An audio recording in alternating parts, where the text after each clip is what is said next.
I got a brand new bike!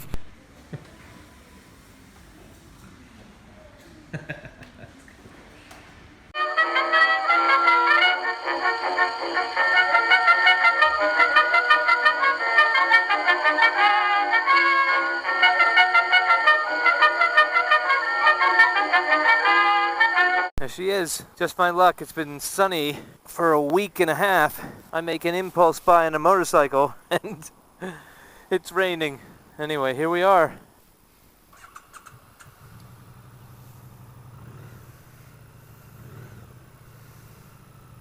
So there's a handy little sticker here on my new bike that says for the first 300 miles, not to exceed 4,000 RPM.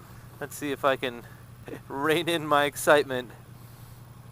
Here we go.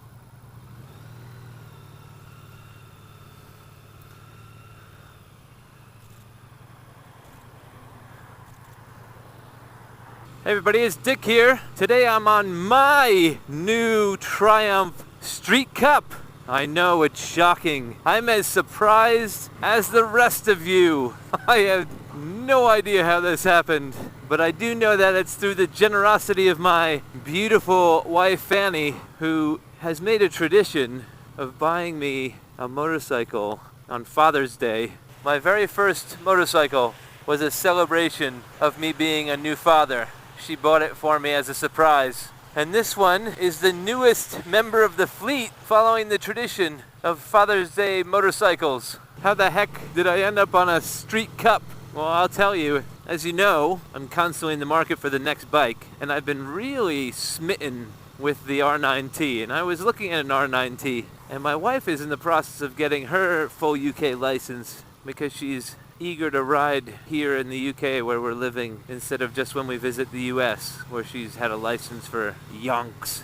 She's really taken with the bobber, so I went and started looking at Triumphs for the first time, and I've been riding most of the range. And actually I came back from a test ride on the XE, and the dealership had this bike with 5 of its sisters in the showroom under these lovely lights, and they're all polished up, and it really caught my eye. I have to say, I was smitten. I mean, it goes to show you the power of a dealership. I did a double take and was really looking at this bike closely and thinking, it's a Triumph, it's a cafe racer style. It's going to be as expensive as an R9T. And since I've been sweating the R9T for so long, why would I spend R9T money on the Street Cup? I looked closer, it was a 900 engine. I did not like the 900 engine from the street scrambler I rode.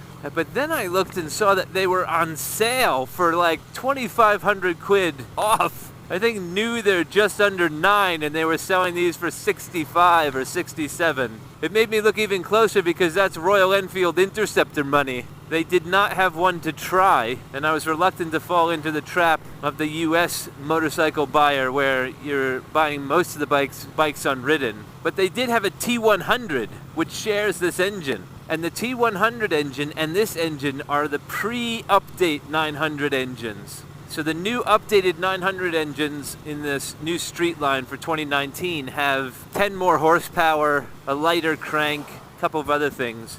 And they've really lost the spirit of the new 900 when they upgraded from the 865, I think.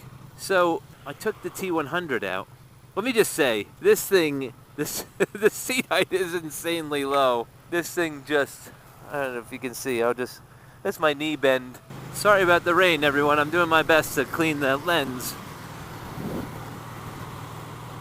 Anyway, so I took the T100 out, and I was smitten with that engine. Really quite taken with the engine. The torque, the power curve on the Street Scrambler, which has the updated engine, I kept looking for a 6th gear, and I was really let down by the engine. But on the T100, the gearing ratio and the torque was perfect all across the band. I mean, you weren't searching for an extra gear. You intuitively shifted to the next gear when the engine told you to and you felt it was right. It was really well tuned, and I really enjoyed the ride. And this shares that engine. I think it's a lighter chassis and a bit sportier design features, more of the modern design features, but fantastic. When I showed it to my wife, she liked the look of it. instantly I became interested. And it's what I've been saying when I talk about, when I say, oh, this bike is good, but it would be really good if it were 1,500 quid cheaper, or it'd be really good if it was under 10,000 pounds. I've done a bunch of videos like that where I've fallen in love with a bike and then realized that the bike is out of my price range in terms of what I think the bike is worth. And I have to say, when I saw this bike and I saw the price and I started considering it, I think they had like 8 of them. 4 were sold while I was standing there. Guys came in, they sat on them, and they put their money down on the barrel head. And I have to admit, I got swept up. I got swept up because I felt like I was missing out on something. It goes to show you that there's this kind of internal justification. I had mentioned that about the Katana. I was talking to someone about the new Katana, and I said, I really like the Katana, but the fact that it's 11.3 means I like it less. And he said, take your wife away for the weekend. You're spending 1,500 quid, or 1,300 quid. So, put it in the bike, put the little extra in the bike, and it's worth it. And I don't know if it's worth it. I wouldn't have looked at this bike at, I don't know, what is it, 8,900 pounds or 9 grand. I wouldn't have looked at this bike at 9 grand. I'd looked at an XXR or a really nicely appointed used R9T. 6.5, this bike becomes very, very, very attractive. I think the dealer had 40 of them. The reason they're so cheap is because Triumph no longer makes the Street Cup. They've discontinued the bike. So the dealer bought up everything that the factory had, all of them, and then had this fire sale for them, and they sold all of them. And it was pretty smart because other dealers are giving 500 pounds buyer incentive or something, or deposit forgiveness, or I don't know what it's called. So they're making them like 8.3 or 8.4 or something. But this dealer saw if they sell these off for cost, a dash above cost I think, but if they sold these off for cost, then they have 40 new customers who probably wouldn't have purchased a Triumph if they're looking at that price range. 40 new customers in the range, on the hook for service intervals, on the hook for swag. That's pretty smart. Bikes as a loss leader, and I bought right into it. I've always been outside of Triumph. I think I have a hat. I have a Triumph hat, my first Triumph product. And people will go, oh yeah, you ride Triumph. And I was like, no, I like the hat. But I wouldn't have been a Triumph rider at the price point that they're at, this premium price point that they're chasing. But at this Yamaha Royal Enfield price point, I will happily ride a Triumph. Now don't worry everyone, I did not make a part exchange. I still have the Classic 500, the GS, the Mutt, the CB125S, and all the Yamahas.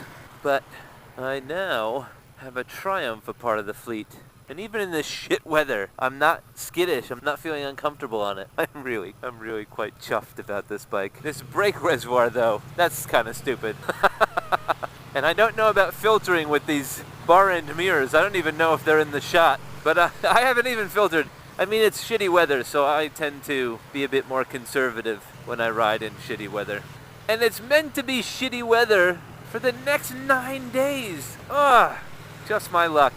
But the first thing I need to do after I ride the bike home from the dealership is give it a bath. My tank here says to keep it under 4,000 RPM, and I thought that would be reining it in a bit, but I'm really quite comfortable at these low speeds. The torque and the gearing is just really quite lovely. You'll notice it is a Street Cup, but it doesn't have the Clubman drop bars. I opted to put the Street Twin bars on it, which gives me a more upright Bonneville ride. The foot pegs are a little behind. They're like mid-set foot pegs. They're not rear set like a Cafe Racer would be, so it's kind of a Cafe Racer compromise. But with these riser bars, or I guess mid-height bars, they're actually in a really good position. I thought maybe with the mid-height bars they would be a bit too far back, but they're actually in a good spot. Oop, I was at 4,000 RPM.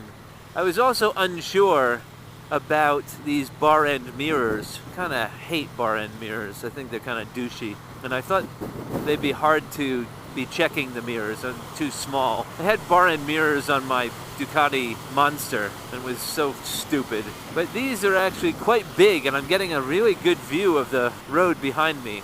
I know it will be a problem with filtering, but we'll practice that on a dry day.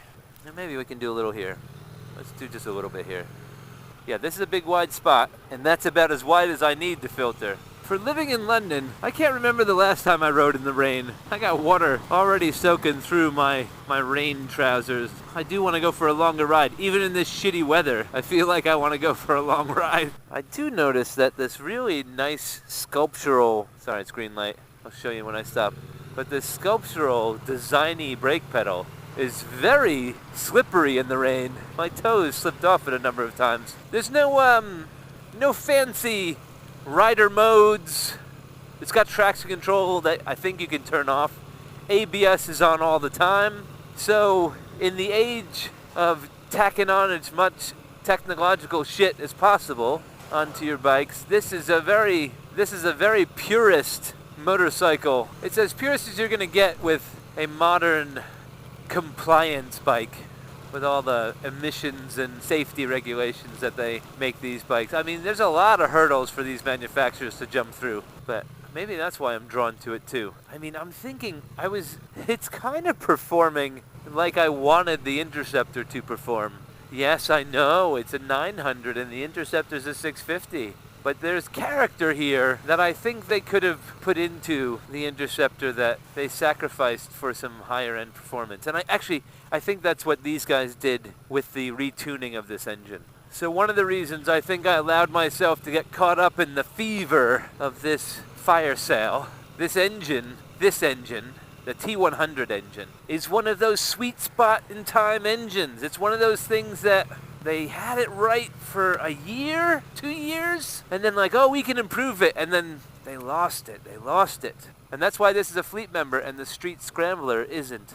Listen to that sound. These are stock pipes and it sounds like aftermarket. It just has a great grumble to it. Now, because it is a different chassis than the T100, it's going to behave a little differently, and I don't know anything about the vibrations on a Street Cup, so I'm going to learn about that. That might be a problem, but like I said in my past videos, I'm very forgiving about vibration. I mean, I own a Royal Enfield, for Christ's sake. Can't be as bad as the Royal Enfield, can it? They call it the Little Thruxton, but I gotta say, a 900 being called little is just a bit absurd. But they call it the Little Thruxton. It is narrow. It is a narrow bike. It's got a short wheelbase. It's really low. So in terms of stature, it's little. But it's got a lion heart. Rain's picking up again, but I'm gonna go a little further. So this is not the conditions to give this bike a proper review video, but it is the maiden voyage, and I'm very excited. So I thought I'd share. Motorcycle impulse buys. I'm giddy. I love my wife.